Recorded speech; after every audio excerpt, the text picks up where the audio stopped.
Благодарам, почитувани.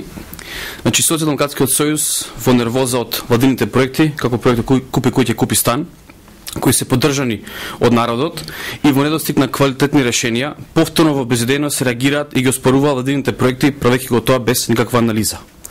Денешната пресконференција на Социјалдемократскиот сојуз е школски пример за непознавање на материјата и на неа беше изразен предлог кој е класично неодржив и кој наместо да им олесни граѓаните ги оптоварува дополнително.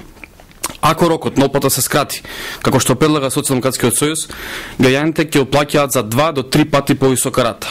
Ако пак се услужува по принципот прв пријавен, прв услужен, тоа ќе биде класична нетранспарентност и прекршување на принципот на еднаквост. Овој проект Купи куќа, купи стан е правен во соработка со банките кои се стручни и меродавни за оваа работа. Тој е базиран на анализа и на баланс на потребите и интересите на граѓаните и бизнес заедницата. Неиздржани предлози, како овој на СДСМ, наместо да помогнат, ќе им наштетат на интересите на граѓаните.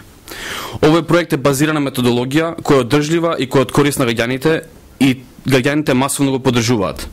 Пролонгирањето на рокот е токму заради големиот интерес на граѓаните и е со намера да им се излезе во пресет. СДСМ имаше 15 години да спроведе било каков проект кој ќе им помогне на граѓаните. Тие за жал не спроведува ниту еден таков проект.